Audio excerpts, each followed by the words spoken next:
5, 4, 3, 2, 1, 0.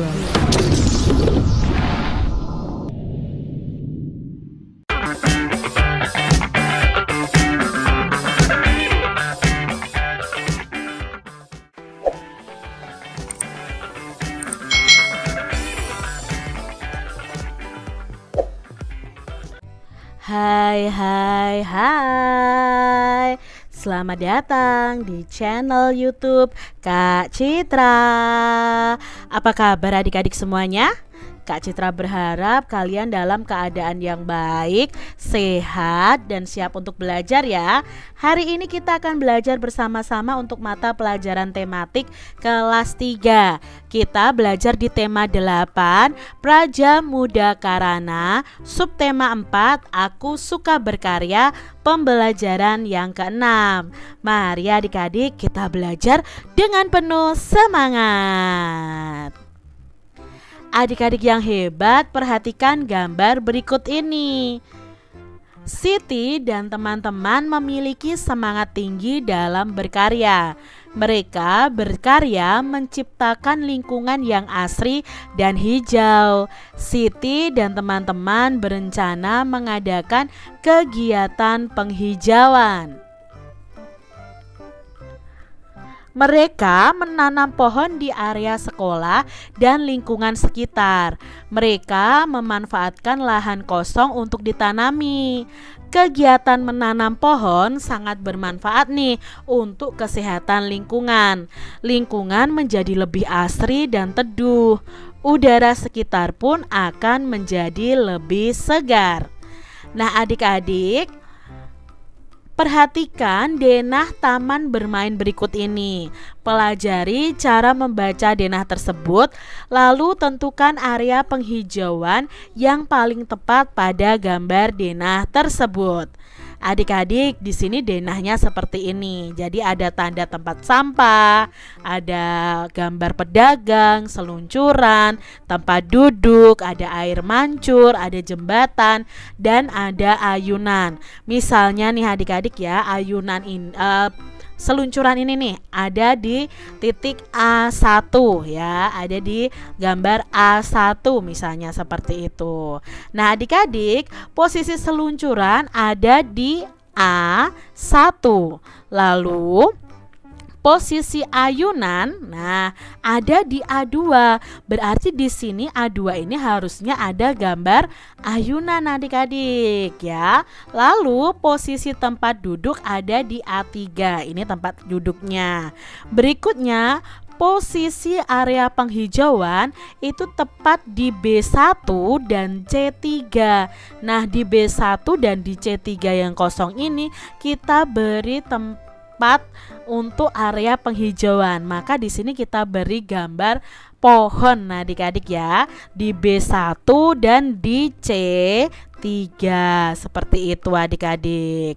Nah adik-adik, dari denah ini posisi pedagang ada di mana ini?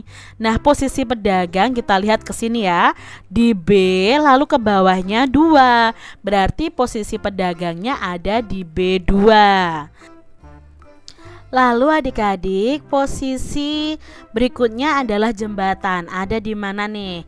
Nah jembatan itu posisinya ada di B, lalu ke bawahnya 3. Berarti posisi jembatan ada di B3.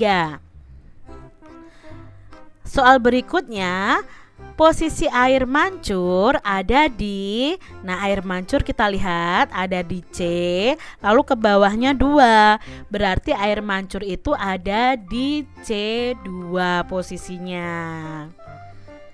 Kita lihat soal berikutnya, posisi tempat sampah. Nah tempat sampah ada di, nah tempat sampah ada di C1.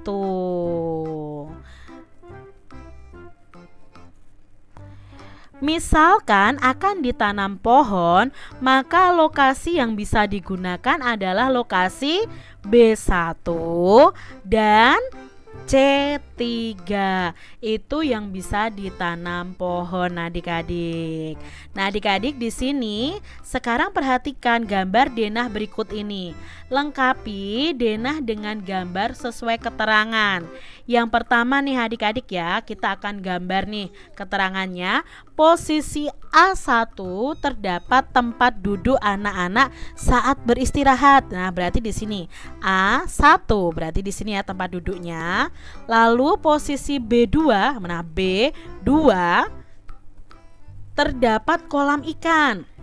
Nah, ini kolam ikannya adik-adik. Lalu posisi A3, B3 dan C3 adalah area penghijauan.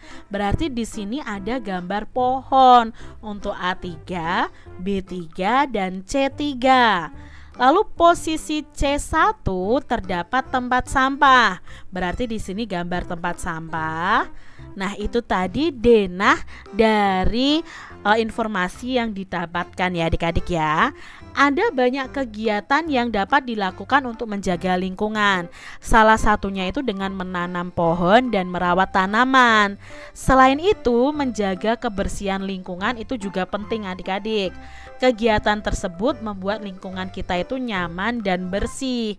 Jika lingkungan bersih, hidup pun akan lebih sehat ya adik-adik ya. Jadi kalian harus jaga kebersihan lingkungan kalian. Nah, membuang sampah pada tempatnya termasuk kegiatan menjaga lingkungan. Ajaklah selalu teman-teman kalian untuk membuang sampah pada tempatnya ya adik-adik ya. Ajaklah juga untuk mengurangi penggunaan plastik. Plastik itu termasuk bahan yang sulit dihancurkan oleh tanah. Nah, ajak teman-temanmu juga ikut serta menanam tanaman di lingkungannya. Ajak pula untuk mereka merawat tanaman tersebut adik-adik. Nah, adik-adik yang hebat, mencintai lingkungan itu termasuk sikap pengamalan sila Pancasila. Nah, peduli lingkungan berarti kita peduli pada makhluk ciptaan Tuhan. Bergotong royong menjaga lingkungan merupakan pengamalan sila Pancasila juga. Menjaga lingkungan berarti menjaga negara Indonesia, menjaga kekayaan negara Indonesia dan menjaga rakyatnya. Selalu menjaga keutuhan negara Indonesia dari kerusakan. Mari adik-adik ya, kita jaga Indonesia kita. Nah, adik-adik yang hebat, mari kita baca dan diskusikan. Kita tentukan sila Pancasila yang sesuai dengan perilaku di bawah ini nanti. Kita beri tanda centang pada kolom yang sesuai. Misalnya nih adik-adik ya, di sini merawat tanaman dengan rutin itu sesuai dengan sila pertama dan sila kedua. Mengapa? Karena tanaman itu ciptaan Tuhan, harus kita rawat. Jadi sesuai dengan sila pertama. Lalu kita menunjukkan kepedulian untuk merawat tanaman, itu sesuai sila kedua adik-adik. Yang kedua, bersama-sama dengan teman melaksanakan kegiatan penghijauan. Itu berarti ada kepedulian, itu sesuai sila kedua. Lalu ada di situ persatuan karena bersama-sama, itu sesuai dengan sila ketiga. Selalu membuang sampah pada tempatnya, itu sila kedua dan sila kelima. Berbagi dengan teman yang membutuhkan, itu sesuai dengan sila kedua dan sila kelima adik-adik. Peduli kepada teman yang sedang sedih, itu sesuai dengan sila pertama. Bisa juga sih adik-adik ini sesuai dengan sila kedua dan sila ketiga ya adik-adik ya. Seperti itu pernyataan yang sesuai dengan sila-sila yang ada. Nah adik-adik, cobalah membuat poster nih berisi ajakan mencintai negara Indonesia. Kerjakan bersama anggota kelompok kalian dan tempelkan hasil posternya di tempat yang mudah untuk dilihat. Nah contohnya ini kan adik-adik ya, bersekolah wujud cinta tanah air. Misalnya posternya seperti itu. Nah adik-adik, Siti dan teman-teman itu sangat senang melaksanakan kegiatan amal. Nah kegiatan amal dan kegiatan penghijauan itu dilakukan Siti dan teman-temannya. Siti dan teman-teman itu bertanggung jawab melaksanakan tugas yang telah diberikan. Siti Siti dan teman-teman telah berkarya untuk kepentingan sekolah. Siti dan teman-teman juga membuat laporan sebagai bentuk rasa tanggung jawabnya. Nah, berikut ini adalah laporan hasil penjualan barang bekas yang telah dilaksanakan. Misalnya mainan bekas, banyak penerimaannya 15, lalu terjualnya 15, maka sisanya 0. Sepatu bekas itu ada 35, terjual 30, maka sisanya 5.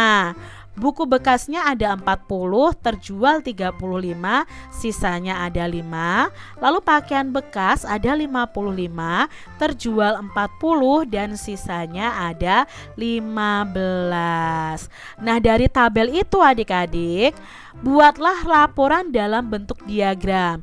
Nah, laporan tentang banyaknya barang yang terjual dan laporan tentang sisa barangnya. Misalnya nih adik-adik ya, tanda bintang itu untuk mewakili setiap 5 buah. Nah, mainannya itu tersisa 15, berarti gambar bintangnya ada 3. Lalu sepatu itu sisa, ini yang terjual ya adik-adik ya, bukan sisa ya. Yang terjual mainan itu 15, sepatu itu ada 30, maka bintang yang digambar ada 6. Buku itu ada 35 yang terjual, maka bintang yang digambar ada 7. Lalu baju yang terjual ada 40, maka bintang yang digambar ada 8. Nah, sekarang untuk laporan sisanya. Nah, sisa barangnya mainan tadi 0. Sepatu itu sisanya ada 1 bintang. Nah, 1 bintang itu berarti 5 adik-adik ya. Nah, berarti sepatu itu sisanya 5, buku sisanya juga 5, baju sisanya ada 15. Itu laporan barang yang terjual dan sisa barang dalam bentuk diagram. Demikian tadi adik-adik pembahasan kita di tema 8 subtema 4 pembelajaran yang ke-6. Semoga video pembelajaran ini bermanfaat untuk adik-adik semuanya dan sampai jumpa lagi di video pembelajaran Kak Citra selanjutnya. Tuhan memberkati. Jangan lupa tekan tombol subscribe, lalu tekan loncengnya, tekan juga tombol like, lalu share ke media sosial kalian. Jangan lupa untuk ikuti media sosial Kak Citra. Terima kasih.